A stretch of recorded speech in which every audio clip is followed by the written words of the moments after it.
Assalamualaikum warahmatullahi wabarakatuh. Halo sahabat Geo, dimanapun berada, dan halo juga buat anak-anakku sekalian yang saat ini sedang belajar online di rumah ya. Nah, mudah-mudahan pembelajaran online ini tidak menjadi kendala buat kita semua, karena kita bisa belajar dimanapun ya, dan kita bisa belajar dari berbagai macam sumber. Nah, pada kesempatan ini izinkan saya untuk menjelaskan atau memaparkan materi geografi kelas 10 tentang tenaga eksogen. Nah, sahabat Geo dan anak-anakku sekalian, pada materi sebelumnya sudah saya jelaskan tentang erosi dan tentang pelapukan ya. Nah, saat ini saya akan menjelaskan tentang sedimentasi ya. Nah, sahabat, sebelum ke materi, kita harus tahu tujuan pembelajaran dari materi ini ya. Nah, tentunya metode pembelajaran yang kita gunakan adalah discovery learning ya, dimana kalian bisa mengeksplor ataupun mencari sumber-sumber dari berbagai macam sumber, tidak harus dari sumber ini ya. Nah, tentunya pembelajaran ini diharapkan kalian dapat yang pertama menjelaskan pengertian sedimentasi, dan yang kedua kalian dapat menjelaskan proses terjadinya sedimentasi, dan yang terakhir adalah kalian dapat menjelaskan macam-macam sedimentasi. Nah, itu tujuan pembelajaran dari pembahasan materi ini ya. Nah, sahabat, kita langsung saja ke materi inti ya. Apa sih sedimentasi?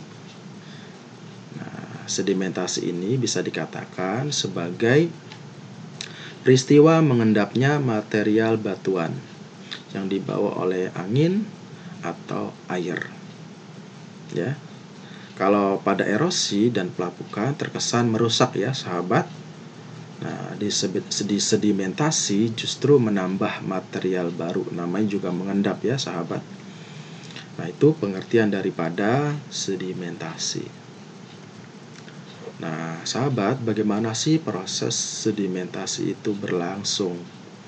Nah, sedimentasi ini adalah proses mengendapnya material hasil erosi di suatu tempat tertentu.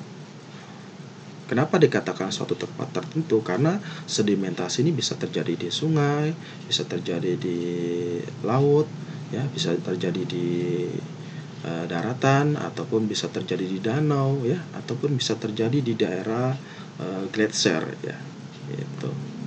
Nah, pengendapan ini dapat diakibatkan oleh air, angin, es, atau gletser pada suatu cekungan yang kemudian membentuk jenis batuan baru yang dinamakan dengan batuan sedimen.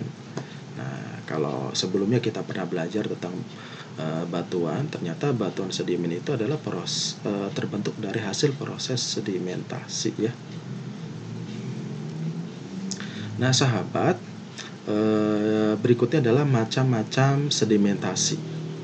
Nah, berdasarkan penyebabnya, sedimentasi dibagi menjadi 3 jenis, yakni ada akuatis atau pengendapannya disebabkan tenaga air, ada marin disebabkan oleh gelombang laut, ada aeolis, pengendapannya disebabkan oleh hembusan angin atau tenaga angin, sahabat.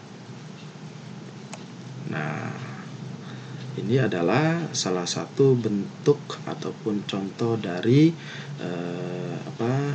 bentukan sedimentasi. Ada yang terjadi di pantai, ada terjadi di daerah gurun, ada terjadi di daerah daratan gitu ya. Nah, di sini ada kalau di daerah gurun itu ada istilahnya yang dikenal dengan sendun ya, gumuk pasir ya, atau hampar-hamparan pasir yang membentuk gunung-gunung gitu ya. Nah, itu adalah salah satu bentuk sedimentasi. Kemudian ada kalau di pantai itu tombolo ya. Ada tombolo gitu ya. Endapan-endapan yang menghubungkan antara antara daratan dengan pulau gitu ya. Nah, itu ada namanya tombolo. Kemudian ada yang dinamakan dengan delta. Nah, delta itu terjadi di ini ya, di pengendapannya di daerah sungai.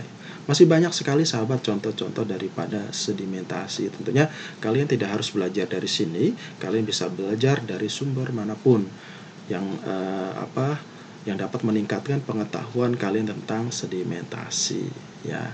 Nah, untuk materi sedimentasi mungkin itu ya sahabat, sebagai pemicu ataupun pemancing kalian untuk tetap belajar ataupun sebagai bahan analisis diskusi kalian ya. Nah, itu saja yang bisa saya sampaikan untuk materi sedimentasi ya sahabat. Kita akhiri dengan baca hamdalah alhamdulillahirabbil alamin. Semangat belajar, terus belajar, tak pernah lelah, jangan lupa bahagia. Assalamualaikum warahmatullahi wabarakatuh.